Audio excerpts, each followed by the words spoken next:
I'm Sandy Sunu Lieberman, founder and CEO of the Artemis Group, Inc. I thank you all for taking the time out this morning to invest in the opportunity to learn measures that will benefit you and your family. We're here today because certain practical skills that previous generations took for granted have been largely forgotten in our modern day world. And unfortunately, we need these fundamental capabilities more than ever before.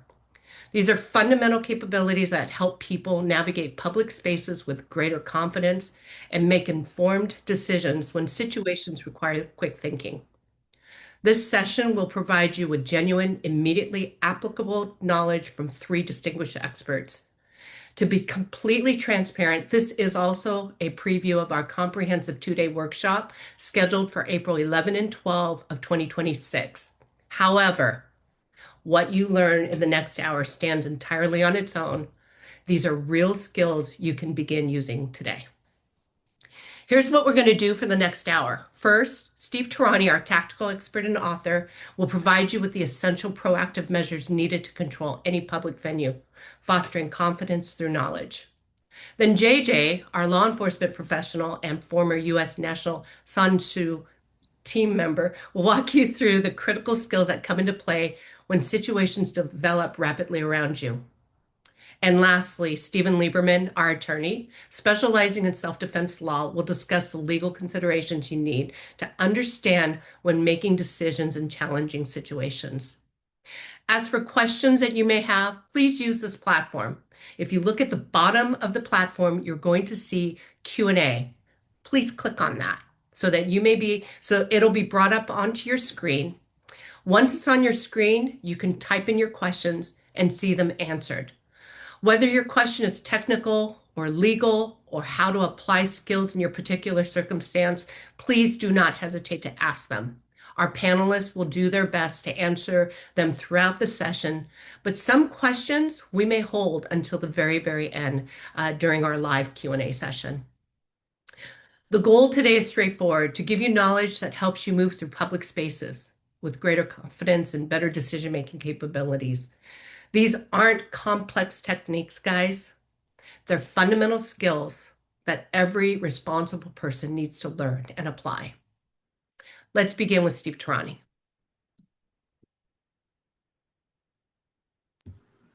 Sandy, thank you. And guys, welcome to the training.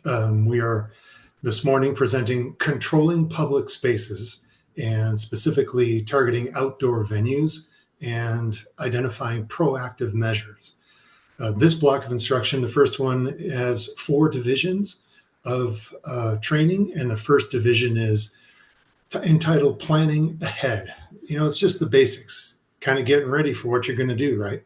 So you are going to go somewhere that's outdoors, and most likely it's probably not a covered venue. So you're subject to basics like the weather, you know, if it's going to rain or if it's freezing cold, and you want to bring the right gear to protect yourself in inclement weather, etc.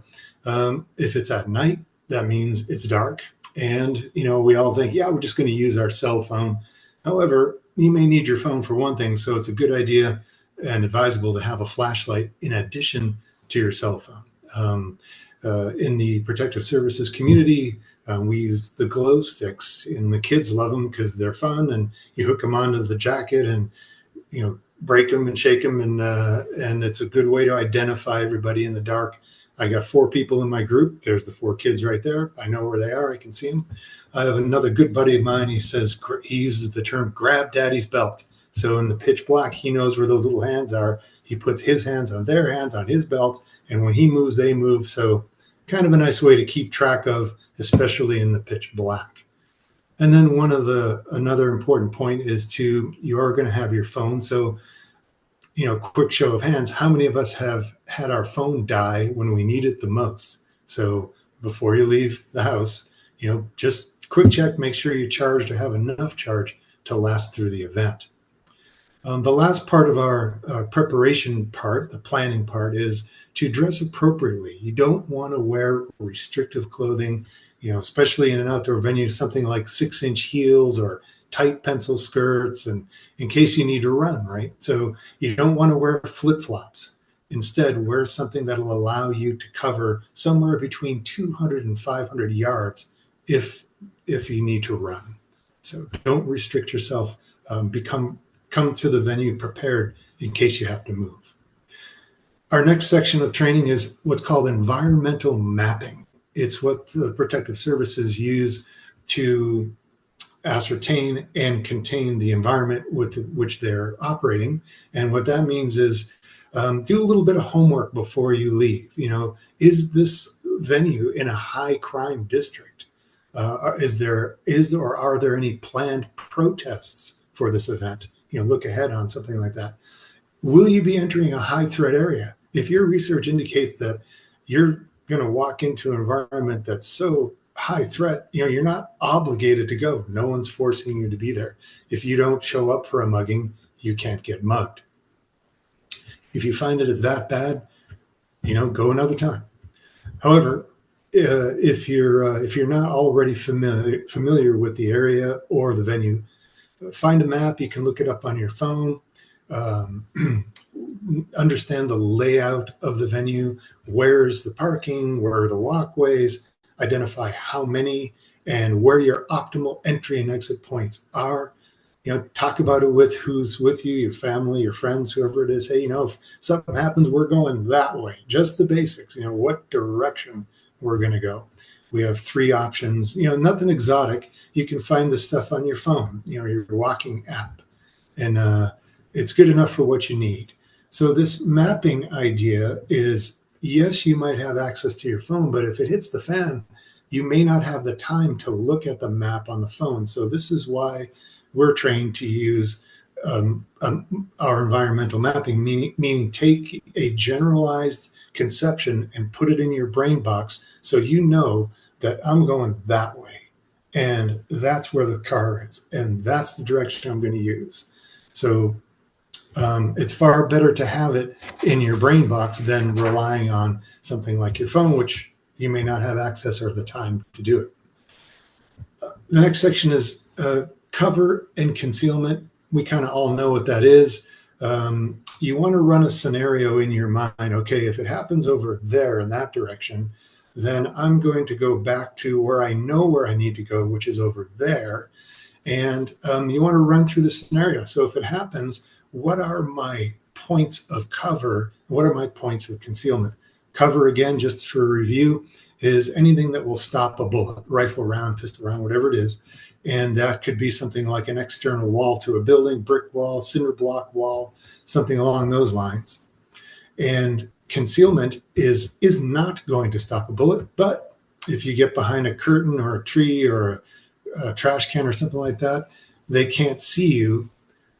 They can't shoot you if they can't see you. So cover is better than nothing. Concealment is better than nothing, but cover is the best way to go. So kind of take a look at your route. Yeah, I'm going that way. And what's along that route that I can utilize as cover and concealment to get myself and who I'm with to where I want to go? Another important question is, do I stay in place or do I move? It depends on the scenario. So there may be situations where, look, it's just too hairball out there. I found a nice place that's good cover, that everybody's here.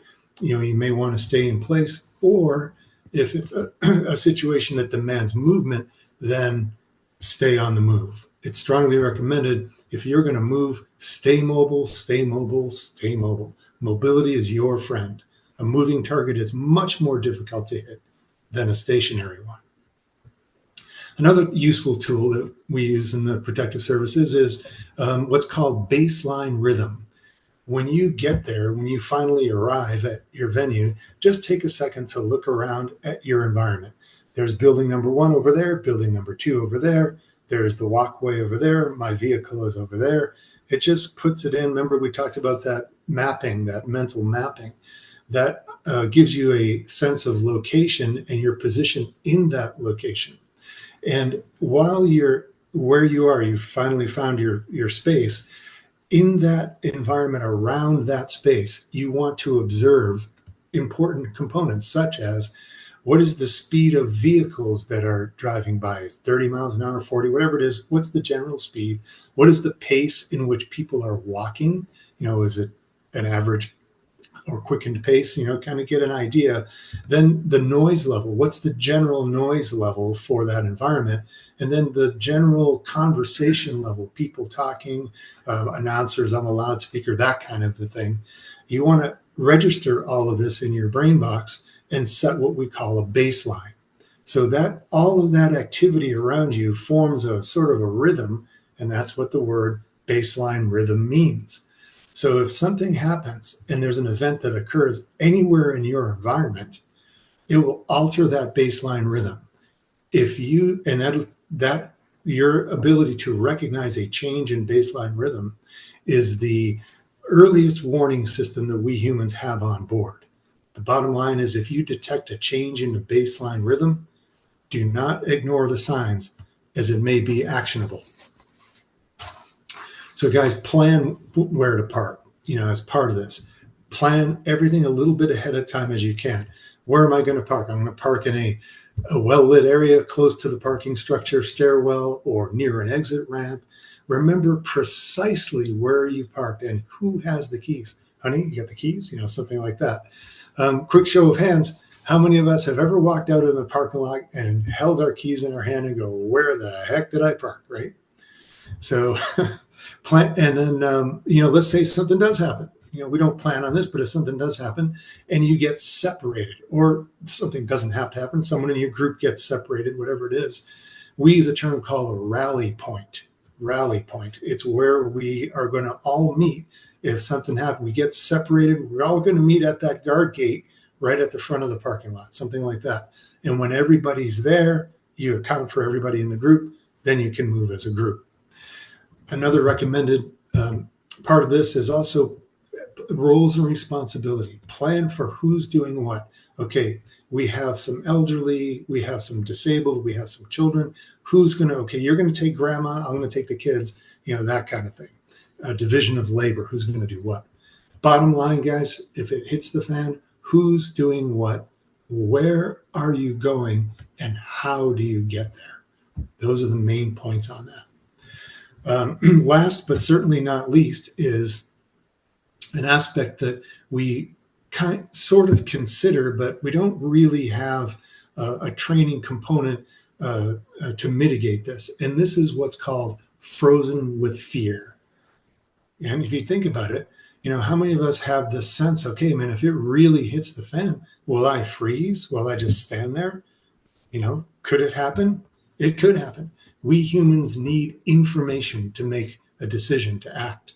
Most of us have heard of the term the OODA loop or the OODA cycle. OODA, observe, orient, decide, act. We humans need that feedback and input into our environment. The observe part, the orient part, that comes naturally. We're going to look around, of course, but to make a decision, we need information. You cannot act if you don't make a decision. So if you can't process that information, then you'll freeze because you can't act without that decision-making process. Decisions are based on processing relevant information, information that's going to help you.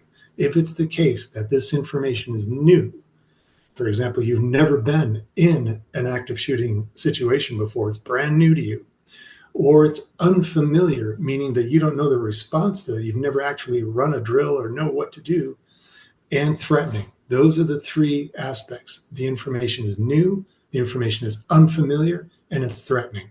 Well, there's nothing we can do about the threatening because it's threatening. However, there is something that we can do to decrease that processing lag time. How can you reduce or even eliminate the freeze time? By providing your brain box that relevant information. You can eliminate the new and the unfamiliar parts. One of the best things you can do ahead of time is to run what we call a cognitive rehearsal. That's like running a scenario in the theater of your mind. It takes like 10 seconds. Okay, let's say it hits the fan over there. And in your mind, you're visualizing an active shooter, let's say. And that event is going on in your mind. And then that's no longer new to you because you've already seen that event in your mind. It's no longer new. And now you know, because of your environmental mapping, what you did earlier, that you know you're going to go this way. And in fact, you know where you're going to be, and you know how you're going to get there because you had put this in your brain box before. So just running this in the theater of your mind by mentally visualizing and understanding an event like an active shooter, say coming from behind that building, running that scenario, utilizing your mental map. That way, the incident is no longer new. And because your brain already has seen it and your response is no longer unfamiliar, you have already planned your route and know where you're going, how to get out of there. You've eliminated at least 2/3 of the frozen with fear formula. Remember, unfamiliar, new, and threatening. And by doing that, um, you're consequentially removing the potential for freezing. So, guys, in summary, be prepared. Do your research on the area. Dress appropriately. Avoid restricting yourself, restrictive clothing or non permissible footwear.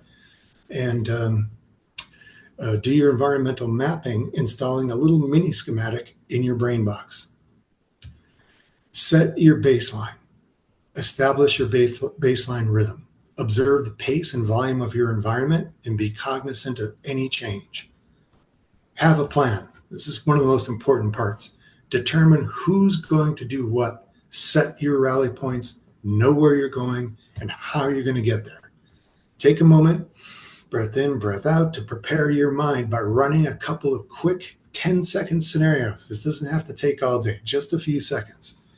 And remove anything new or unfamiliar from that area, freeing your mind to process only relevant information. Remember, there's nothing you can do about the threatening part, but you sure can reduce your freeze time, if any, by taking away the new and the unfamiliar.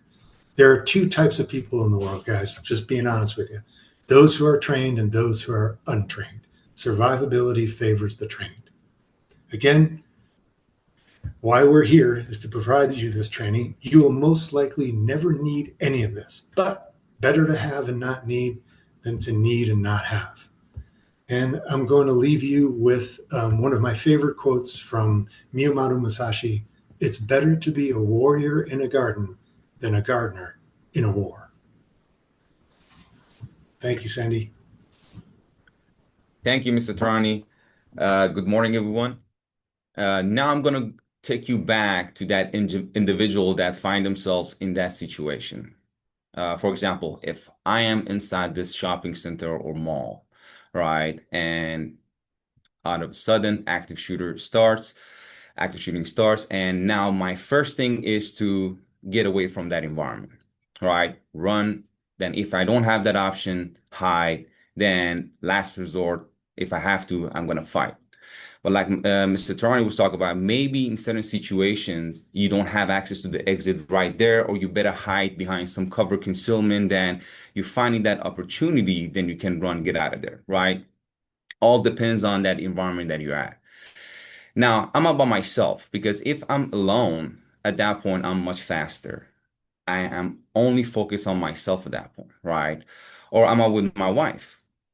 At that point, I have to also focus on my wife too and become a little bit slower, right? Do I have my kids with me, right?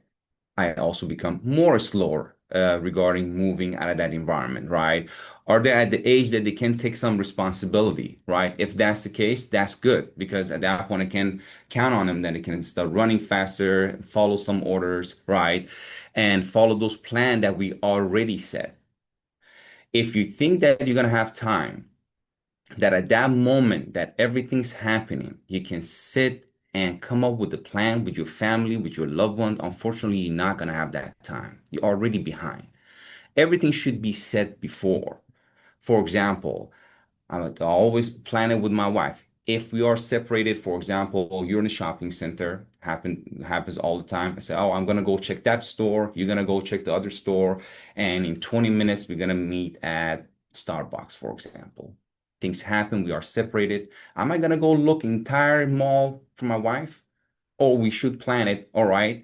we're gonna meet exactly where we park the car. At that point, it's very important that, like Mr. Tarani was talking about, knowing that where is your car, where you came out of that parking structure, what was the first thing you saw? Oh, I saw the Starbucks right in front of the parking structure. Okay, that would be a sign for me that, okay, I need to get to this location right away, and we're all gonna meet right there. All right, because time is the key right there. Time is your friend. You want to make sure you have enough time to react to the situation and get out of there. Now, that's why planning is very important. And second thing is, are you familiar with that area? For example, I live in Orange County, California, right? Most of the time, I take my family to two different places. And I'm very familiar with those two shopping centers and malls, with all the exits, with all the how to get there, get out of there. I'm very familiar with those areas, right? Which is a huge help for me, right? But if I'm going to the new area, at that point, I have to do my homework a little bit. Okay, how am I getting here? What are the exits, right? Which parking structure I'm parking my car, right? I need to have some solid idea about, okay, where is in and out of this place. Now, how many exits I want to have access to? Always more is better, right? I don't want to rely on one exit because if that exit is blocked, okay, do I have the second one, then get out of there, right? I need more exits to leave that area immediately.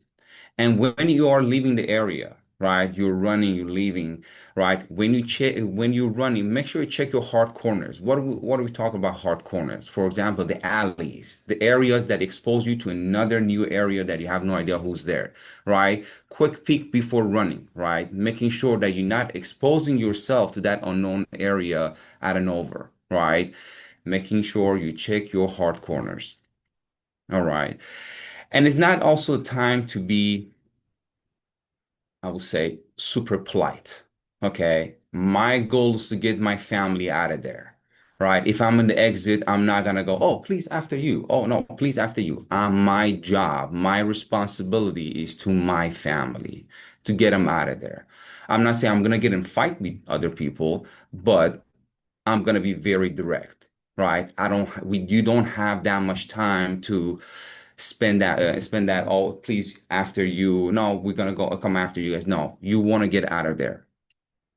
Also, be aware of the second attacks, right? Depends on type of the active shooter. There are different mindsets when suspects start acting this way. Some of them are lone wolves, or some mental health breakdowns, and some of them they have some political views. They're doing those things, and usually the ones that they have some political agenda. They already have some plans in there, right? There are some training involved in that. And unfortunately, those are very hard to deal with. And second attacks usually is for targeting law enforcement. First attacks happen, gets all the response from law enforcement, local, state, federal, usually local and county gets there first before anyone else get there. And second attacks happen to make sure you have a bigger mass casualty, right? Be aware of that. As soon as, for example, there's an exit door in this mall, if you're outside the exit door, it doesn't mean everything is done. You're good to go. No, you might be still in that area of the danger, and you need to make sure you're aware of your surrounding. Okay, and you might gonna see some stuff. And what time are we gonna call 911? At what point? I do not want to call 911 when I'm running, right? When you get to the safe place, that's when you want to call 911. Because by getting busy with your phone, getting on the phone, you pretty much you're getting your focus and attention from your surrounding at that point. And one of the things it's hard for gentlemen, especially don't try to be hero. All right, don't try to be hero. Our main obligation is to our family. Okay, and you need to understand every action has a price, right? Good or bad. I need to make sure that by taking any action at that moment, I'm not putting my family at any type of risk, unless that action is necessary to protecting myself or my family. Um, and that goes back to legal part of it, that having a good understanding of the laws in your state, what certain things you can do and you cannot do. and also your hard skills. Are you trained to do certain things, or you think you can do it, right? And also the mindset. There are things that in your control. For example, my mental condition, my physical condition, the amount of training that I'm receiving and type of training that I'm getting. These are things that is in my control. There are some things that are out of my control. For example, the person that I'm dealing with is out of my control. I don't know who I'm dealing with. Maybe the person I'm dealing with has no experience. Okay, then at that point, chance of surviving and overpowering that person for me is much higher at that point. There is no guarantee on anything, right? There is no guarantee on anything. I always tell people, if you go to any training organization or any training group or any company that it tells you that we guarantee you this, if you do this, you will be safe. I'm sorry, I don't buy that. There is no guarantee on anything. Nobody can guarantee anything, right? But the only thing that I can guarantee, the things that is in my control. I should always know about my mental condition. Am I ready for this thing, right? Because you have to face it. If you want to stop this imminent threat, you have to do some type of violent act to stop it. We're not asking question. You got to take some action. Are you mentally prepared for that? All right. And also physically, are you prepared for that? Because you have to do some physical things to stop this force, right? And do you have that training, the hard skills? By taking 1 or 2 sessions classes from really good recognized training group, that is not enough. That is not enough to call yourself I'm prepared and I can protect myself or my loved ones. That training has to continue over and over again, right? It's not just one time. We see that a lot here at our company. People come in once a month and they believe that, okay, that's enough for me to be able to protect myself and my family. And they come back and they'll wonder why they're not getting a result because there's no training happening after the session. You have to continuously train all the time, right? And also understand the liability issues by engaging that suspect. If anything goes wrong and I am causing that, there's a problem right there. And these are things that we have to be aware of it. And what type of tools I'm allowed to carry, right? Certain states, you might able to carry certain things, right? Am I able to carry, for example, my firearms in the areas as a CCW member in the areas that I'm not allowed to carry, right? That's a personal decision at a certain point, right? If I'm in the shopping mall. And do I have pepper spray, pepper gel? Do I have a stun gun? Do I have knife with me? If I'm carrying those things, do I have the right training for it? I always tell people I see a lot of individuals that carry knives in their pocket. And when I ask them, all right, what's the reason of carrying the knife? They say, oh, for self-defense. I said, oh, okay, then you are willing to also get a stab and cut, right? And they look at me and said, no. I said, okay, then if you're using a tool that causing that injury, then be aware that it might gonna also happen to you if you're carrying that tool. If I'm carrying the firearms with me, I have understanding that I might also gonna get shot in one day if I get engaged with someone with the firearms, right? And if you're carrying the pepper spray with you, are you just having that pepper spray inside your purse, loose inside your purse? In that stressful situation, that you will fall back to this lowest level of training that you have, which is your habits. Pretty much, you're going to fall back to your habits. And if you don't have a good habits, guess what? You're going to freeze, or you're just going to fumble around and you having a hard time finding that pepper spray inside the purse or bag that you have other stuff in there. Okay, that tool has no value at that point. Or I'm looking for that knife that is mixed in my pocket with my wallet and other stuff. Okay, you might not be able to get that knife, right? That's why your training becomes very important. Yes, having that knowledge is important. Be able to be aware of your surroundings is important. But if it gets to that point that you need to use reasonable force to stop that imminent threat, okay, do you have that training to do it? Right. And also, again, that's my last resort because I have to understand that if I engage someone in front of my family, are they ready to go through that trauma?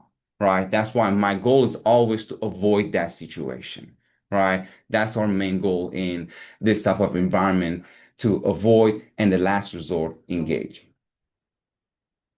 And I hope you see you guys in April next year for more training. And from here, I'm going to give it to Mr. Lieberman. Thank you, JJ. Steve, JJ, thank you very much. Sandy, thank you for doing the Herculean task of putting this all together and giving us the opportunity to talk to these people. So my section is realistically going to be focusing primarily not just simply on law, but also on the philosophical underpinnings of what it is we are doing. One of the concepts that you hear us use a lot at the Artemis Defense Institute, and one of the things that Steve Tarani and I wrote about in our book, The Sword and Quill, is this sort of amorphous concept called professionalism at arms. This, what we've been talking about so far this morning are like very specific skill sets that you need to develop to protect yourself in a violent encounter. Professionalism at arms goes sort of beyond that. It starts talking about the philosophical underpinnings of self-defense.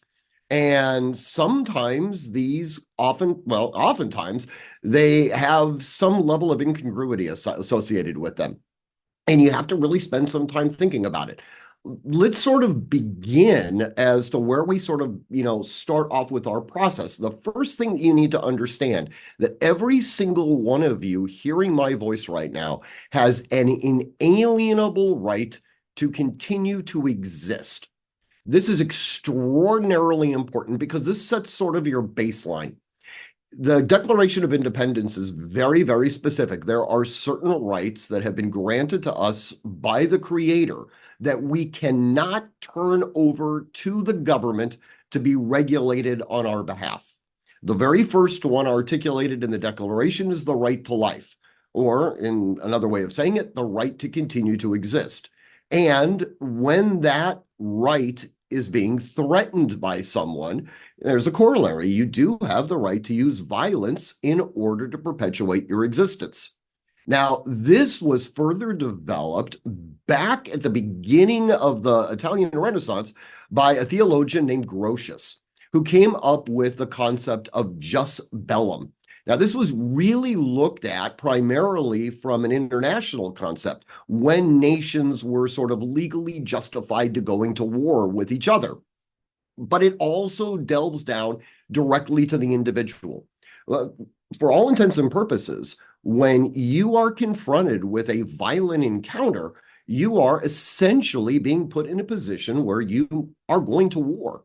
Now, that might require not necessarily a direct kinetic action against the individual or individuals that are trying to do your harm. It may very well be that you simply retreat, that you save your resources for another day. And just as JJ as well as Tarani were talking about, oftentimes retreat is the best tactical advantage. However, there does become the moment where all things have failed.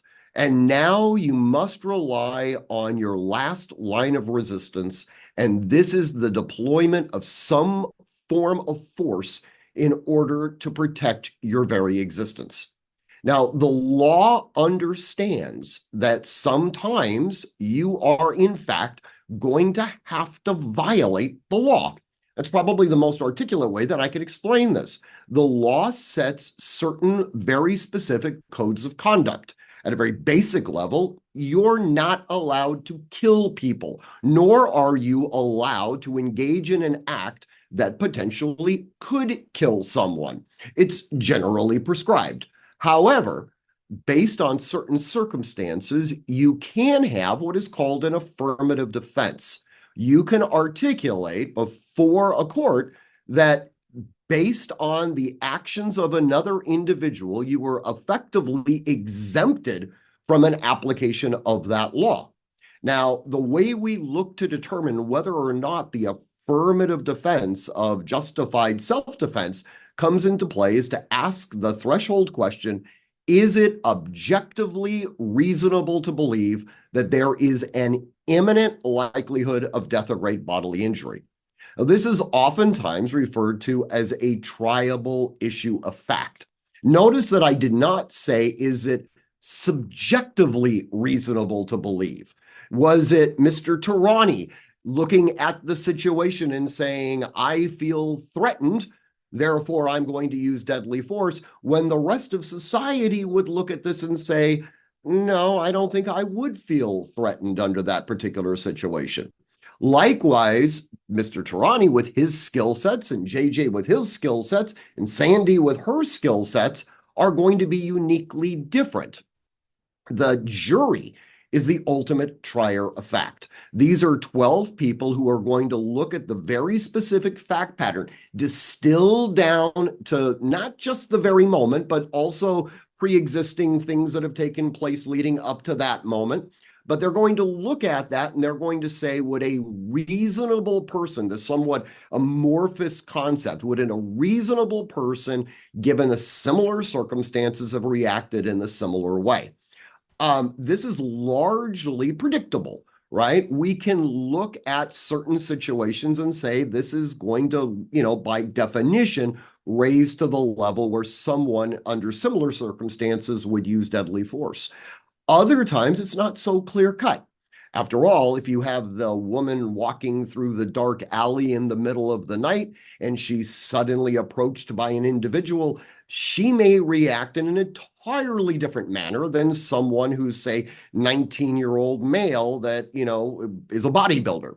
There may be that distinction. And again, it's not clear cut. Keep in mind, the legislature that drafts the laws, they do not draft a definition of reasonableness. That is left up to community standards. And one of the things that oftentimes is extraordinarily maddening for clients that are coming through the Artemis Defense Institute or people who ask me, if I have this very specific fact pattern, can I use deadly force in this particular context?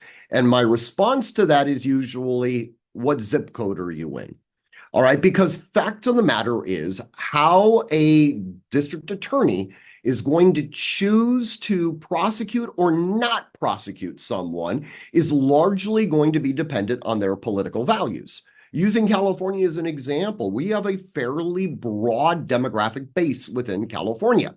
And a district attorney in San Francisco using the same penal code that a district attorney in Orange County is using, the same standards, may come to an entirely different conclusion as to whether or not to move forward with a prosecution.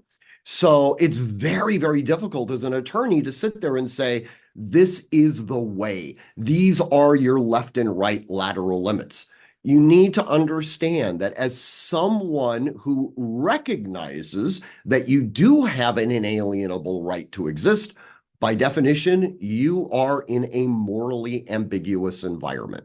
You have to understand and you have to develop that basic professionalism at arms that is going to dictate your code of conduct. As JJ mentioned, I think probably one of the strongest things that you can do is to keep in mind what your basic mission objective is at any given moment in time. As JJ said, his mission is to protect his family. Now, notice that that doesn't necessarily mean that his family is present at that event. JJ's paradigm of protecting his family also means that he is around for his family for the remainder of his natural life. If he engages in an act, if he decides to put on the cloak of a hero and puts himself in jeopardy, he's putting at risk his family's ability to continue to be able to rely on his presence. So this is some of the things that have to factor in.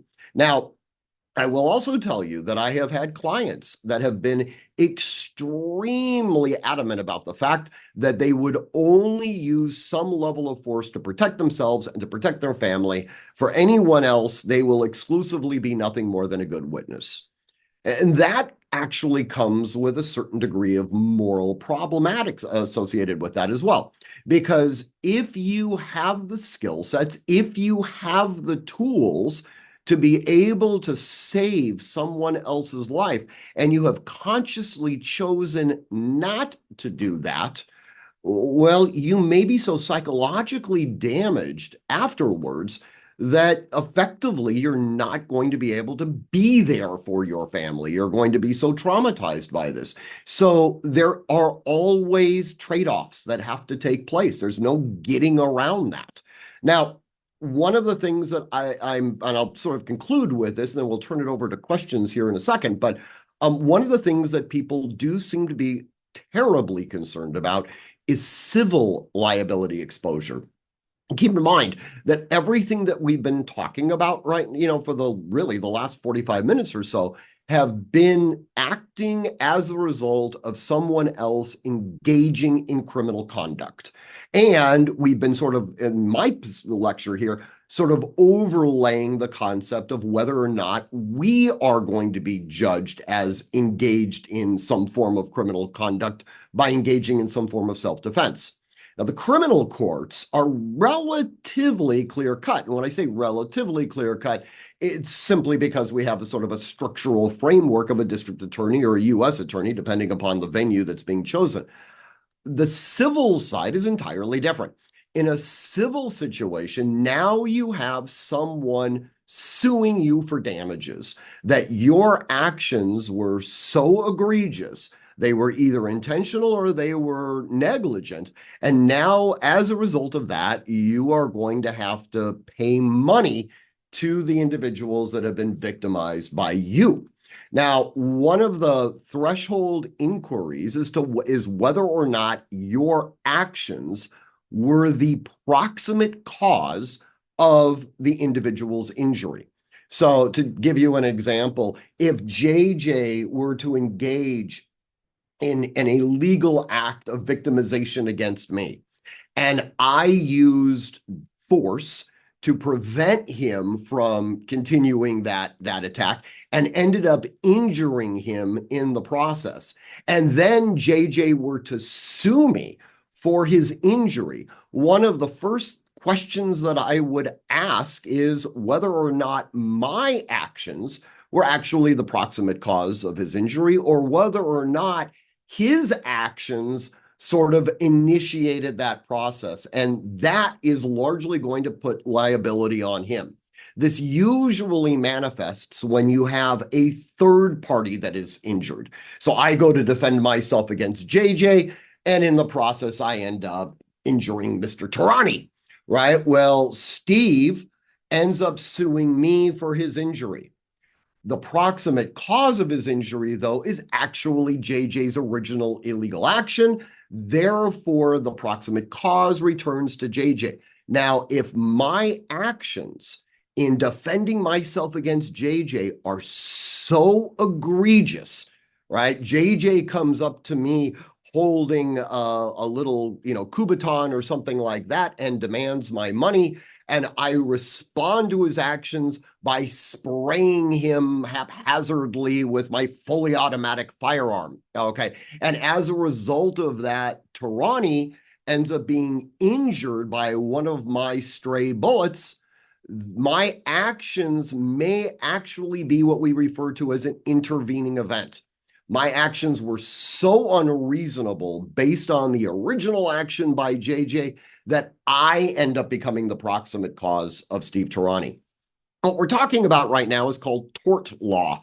And it's an entire year in law school. And it's very difficult to, sort of distill that down into a couple of minutes. But I want you to understand that if your actions, if you're training, as JJ mentioned, if you're training on a regular basis, when Steve talked about, if you've developed that sort of cognitive, rehearsal in your mind so that you know how you're going to react given a certain set of situations, that is most likely going to reduce the probability that your actions would be an intervening act to someone else's illegal activity and minimize yourself against civil liability exposure. And I'm going to sort of leave you with this sort of thought that I really hope you contemplate. When it comes to the carrying of a firearm or the carrying of any weapon whatsoever, because oftentimes you might find yourself in a non-permissive environment. I have had people say to me, you know, I'm going to choose not to carry a gun or not carry a knife or not carry, OC spray or whatever it is, because I think that the liability of doing so outweighs the advantages that I would receive by carrying it in the first place. And this always gives me pause, okay? Keep in mind, the only time that that weapon, regardless of whether it's ballistic or non-ballistic, the only time that weapon would ever be deployed is when it is objectively reasonable to believe that there is an imminent likelihood of death or great bodily injury. If those elements are not all satisfied, then the deployment of that weapon in and of itself was an illegal act. At a minimum, it's potentially brandishing. At a maximum, it could be assault with a deadly weapon. Now, if the elements are satisfied, if there is that imminent likelihood of death or great bodily injury, and you don't have some tool at your disposal, then the inevitable result would be that you would suffer great bodily injury or you would be killed. So choosing not to train, choosing not to be prepared, choosing not to be armed in pursuit of your Second Amendment rights, by definition, this essentially becomes a suicide pact, because what you are effectively saying is the civil liability scheme or potentially the criminal liability scheme is so terrifying, so threatening to you, that you would rather put yourself in a position where death or permanent injury is a more desirable outcome than potentially surviving. That in and of itself would suggest that you have transferred your inalienable right to exist to some other agent, whether it's the criminal justice system, whether it's the civil justice system, or whether it's the legislature. You have transferred this inalienable right to exist to someone else to have that regulated on your behalf. This is, at a very fundamental level, completely unacceptable. You are a human being endowed by your creator with the right to life. And as such, you need to develop that fundamental understanding of both mastery at skill at arms as well as professionalism at arms. And that only comes about through training constantly, consistently, repetitively, and with purpose. On this, I will turn it back over to Sandy. Thank you, Stephen, and JJ. Guys, as I was listening in on the presentation, I also looked at my participant list and I realized that I can actually allow you to ask your question live. So if you guys have a question that you would like to address, please raise your hand. I will open the mic for you and let you proceed. In the meantime, whoever is answering the question that is addressed, panelists, please go into our Q&A and feel free to answer those questions. There are a couple of questions that are very specific to CCW and gun laws. What I want to make a note is this is not a gun presentation, guys. We're not talking about just the firearm. We're talking about the soft skills that are necessary to save our lives, preparing, planning, things like that. With all that said, I'm going to let Richard take the floor. Richard, you may unmute.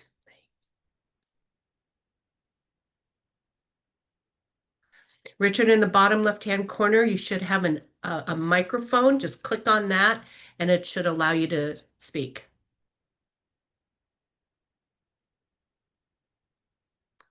Let me try something. All right. Richard, as you're looking for that button, we'll go on to question number 2. Jeff, I'm going to have you jump on.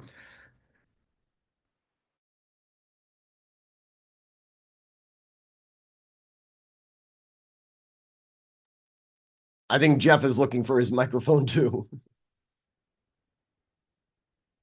There's a lot of different, can you hear me? Yeah, we got you, Jeff. So let's assume that you are involved in an incident where there's threat or great bodily injury and you decide to engage. Do you have any suggestions on how you can prevent being misidentified as the bad guy, either by responding law enforcement or perhaps another person who's decided to engage the bad guy? Is that clear? Yeah, and in fact, I'll go ahead and I'll take this one.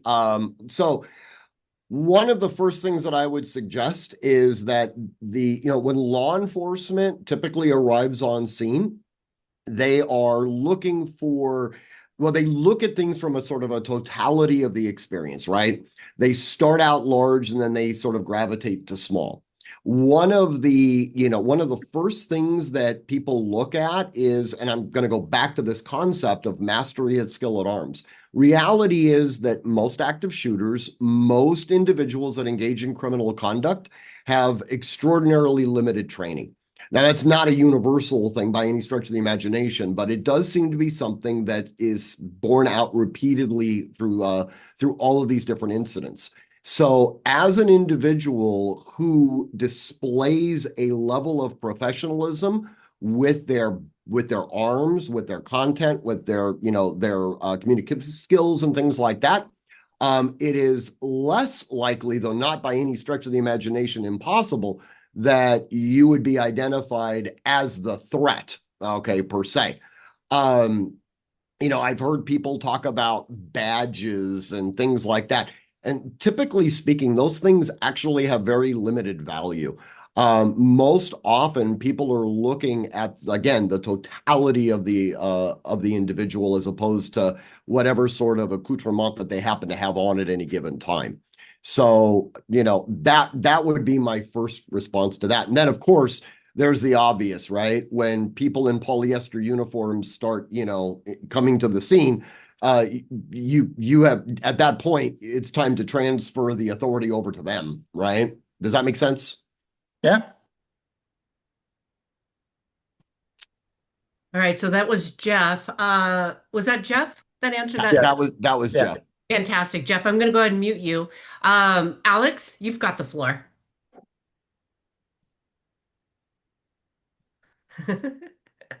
Tough.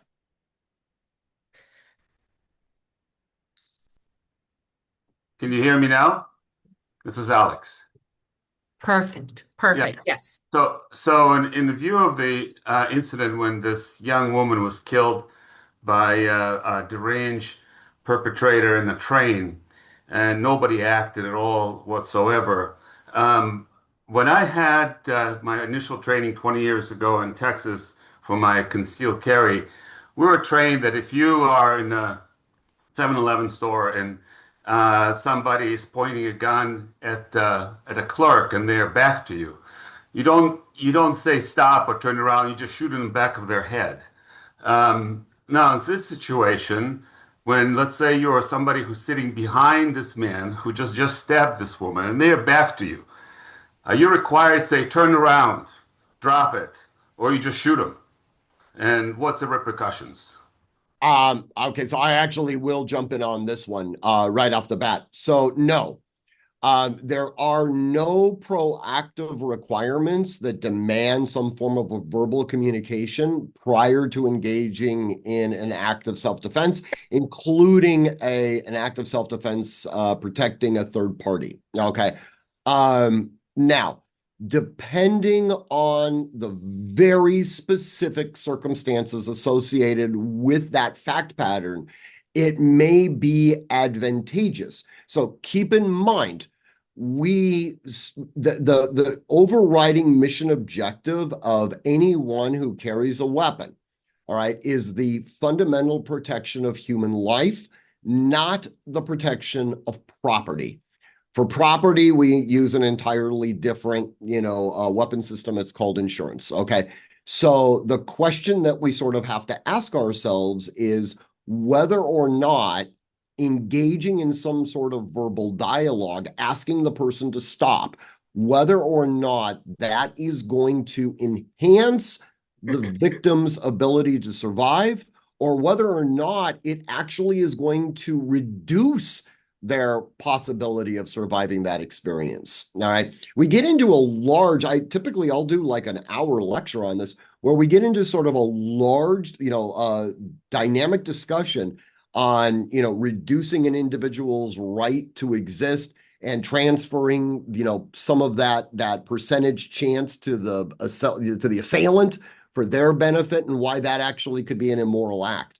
Now, I will also tell you, creating a sort of a bright line mandate, you just go up and shoot them in the back of the head. I mean, that in and of itself is extremely problematic, right? Because once again, we look at a situation not as the way, right? We look at a situation as being somewhat of a guide, but every single situation is different, and every single zip code that it's being done in is different, And as a result of that, you need to understand that there might be nuances that are very almost impossible to predict. So, I mean, unfortunately, I can't give you the answer. I mean, I jokingly call you guys pathologically law-abiding citizens, right? And as pathologically law-abiding citizens, we want to know the path that we will follow. And sadly, that path is oftentimes little more than a cut trail in a very unilluminated environment. So there you go. Well, I just want to follow up on that. The reason we're explaining we should do that because we're not trained law enforcement officers, and we may not be able to react fast enough if the person turned around and much more skilled than us, and able to shoot you before you're able to react. That's what I'm questioning. And of course, in Yeah. California, shoot somebody in the back, it's you're automatically guilty. So Well, I that's wouldn't say that. Alex, I wouldn't go there either. I mean, it may, a district attorney reviewing the footage may say, oh, this was absolutely reasonable. I'm not filing a criminal complaint against this individual. Conversely, in another jurisdiction where you're looked at as being effectively a vigilante, or you misinterpreted the individual's actions or whatever it is. Again, I mean, I can take this hypothetical to the obvious extremes, right? I mean, you're looking at the criminal that's robbing the liquor store as being probably someone in their late 20s and early 30s. What if that individual was 85 years old? Suddenly your actions become less reasonable. Or what if it's a 7-year-old boy? In those conditions, there's no way that you would just simply walk up and pop him in the back of the head. So there's always extra variables that can alter this equation. That's one of the reasons, again, why I find it very, very problematic to create sort of bright line rules, if that makes sense. Well, thank you very much. I No appreciate worries. the answer. No worries. Let's move on to Brian. Hello, Sandy. Good to see you. One for each presenter, and I'll lay them all out. They're also in the Q&A if you want to refer to them there. So, question for Steve Lieberman: can you briefly discuss concealed carry insurance? For Steve Tarani, can you give us a little discussion on focused observation, particularly on the move? What are you looking for? What are you looking at? And common danger areas to look for, and sort of how do you clear them? And then for JJ, what are a couple of things that law enforcement officers know about being out in public that civilians should know, particularly how to identify threats? And even if you think somebody looks a little sketch, how do you sort of clear them? Say, okay, he's sketch, but he's not a threat. What kind of places to avoid? Or in an emergency, where should you try to get to? Thank you. All right. Well, I will start off as it relates to CCW insurance. Get it. Okay. I full disclosure. I'm a named attorney on all of the different insurance companies that are out there, so I really don't have a dog in the hunt per se. I've had 37 cases where individuals that I've represented have had self-defense. I prefer to call it self-defense insurance. And they've all been with USCCA. So I've never, I have no anecdotal experience with any of the other insurance companies other than USCCA. I can tell you that in all 37 cases, they've paid instantly. I mean, it's been absolutely fantastic. And most people don't realize this, but if you're charged with a felony in California, that's very likely to result in, at a minimum, a preliminary hearing. And preliminary hearings can cost anywhere from $50,000 to $60,000. They're extremely expensive. And if you have the insurance through an organization like USCCA, they cover all the costs. So there you go. So that would be my argument would be get it, right? It's certainly not going to hurt. Steve, you wanna jump on his side? Sure. Hey, Brian. Good question. So, just taking a look at each segment as it is, if you are on the move, then that means, you're responding to something that has motivated you to be on the move. And you want to keep your answer to your first question is keep your eyes on the prize. You know where you want to go. You have that target area. So that's your focus. Also, remember that your environment can change at any time for any reason at any moment. So keeping an eye on what is truly going on behind you, around you, near you. Has the threat area morphed into a different, expanded into closer to where you are or further from where you are, things like that. So your secondary, it should all be part of your movement plan. But your secondary focus is also, what is the condition of who I'm with, So it's a lot to keep in mind. And, since you're not in the responsibility of a law enforcement officer, there's really no real need to clear, so to speak, an area, especially when hey, this is where I'm going and there's not a lot of time. You don't have the kind of time that you can look at your unknowns and verify clear. A quick follow-up on that, please, Steve. I was thinking less in the context of something's happened and I'm in the process of getting out of Dodge, but just like I'm walking down a regular street. Is there anything you'd like to add in that context? Yeah, I mean, like we talked about before, it's kind of it's an environmental perception. Hey, I'm in a nice neighborhood, very low threat, very low probability of an event. It's going to change a little bit when you're in a high threat environment where, possibly around the corner, it's these three guys looking at you from across the street, smiling, nodding their heads. A little bit different environment. So it's commensurate with the elevation of the threat of your environment. All right, good question about the law enforcement. Now, there's a thing that we should understand. Law enforcement officers, I'm talking about state of California, they have a peace officer status. It means in the situation that even they feel like there's a danger or something going on, they cannot avoid it. They have to do something about it. Now you're calling for backup or you detaining person, you do further investigation to see what's going on. Any crime happened or is happening or was about to happen. At that point, you can make an arrest if you have a probable cause, right? As a civilian, I have that luxury to avoid the situation, right? I'm not a cop anymore, right? I have the luxury to just get out of there. Regarding what I'm looking for, um, profiling is part of the situational awareness, right? Some people don't like that term, right? But I do profile people, right? Normally, I like to avoid groups that they're a little bit loud when I'm in like a shopping center or malls. When I see a group of people that loud, always try to avoid distance because a lot of times we see fight happen between them or they start going back and forth with other people. A lot of times when you're in this shopping at late night, there's alcohol involved, people behavior change. We always want to avoid a big group of peoples, right? Especially the loud. I check the type of clothing they're wearing. That's very important to me. Certain colors, certain type of clothing, kind of like a red flag to me, right? Tattoos are big for me. right? What type of tattoos, okay? Not any tattoos. I also have tattoos on me. It doesn't mean it. But if I see certain tattoos like representing any gangs or anything, that I try to avoid that person.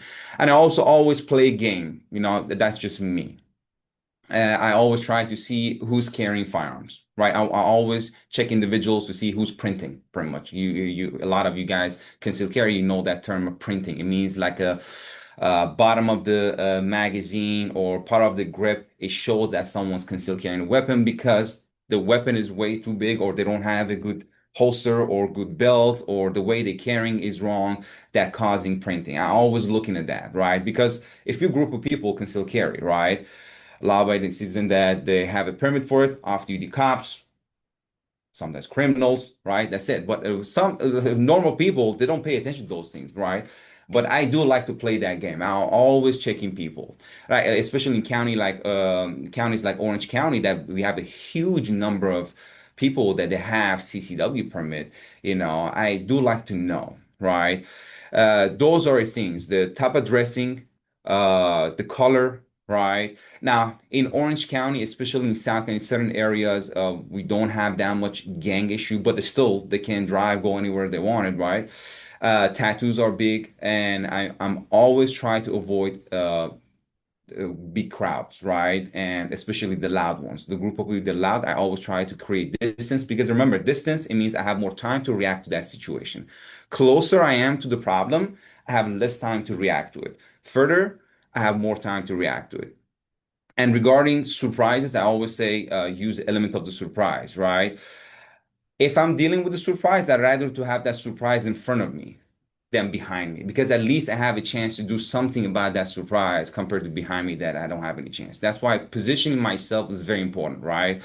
When we're a deputy back in the working county jail, it was always important for us to have our back to something, no one pretty much, right? I didn't want any inmates walking around behind me. It's kind of like the same habit when I'm in the crowded area. I always try to have my back to the safest area. Again, there is no 100% safe. You cannot find that 100%. Never you're gonna find that, right? Because your environment sometimes makes it very difficult, right? That's why I always try to make it as safe as possible for me in that environment. Hey guys, I promised our panelists that there would be a hard stop at 10 o'clock, and it's already 10:07. I do apologize, but I'm going to have to stop this for today. But we have already discussed that we may do this type of a program a couple more times before the April event. Thank you, Steve, JJ, and Stephen, for being here and working with me on this project. Clearly, there's so much more that we need to cover that we can't just possibly tackle in this hour or even in a 2-day workshop. I feel that we still can't cover everything that there is. What was presented today and what we are planning to present in the April workshop is decades of combined experience in tactical training, law enforcement, and legal practice.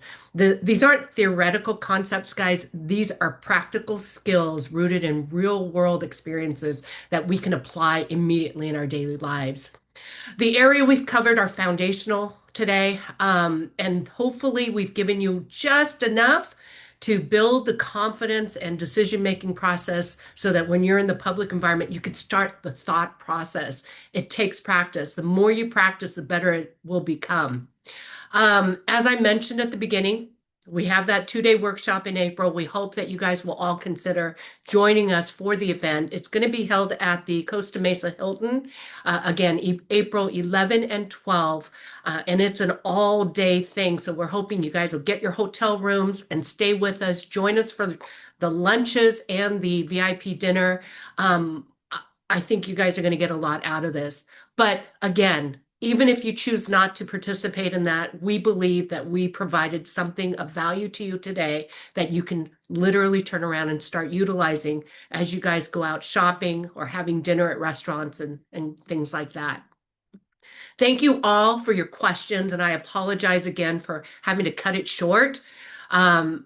Thanks for being here with us today. And remember, knowledge builds confidence, and confidence enables better decision making in any situation. Thank you for being a part of our community. And most importantly, enjoy the rest of your weekend, everyone. Thanks for being here. Thank you, guys.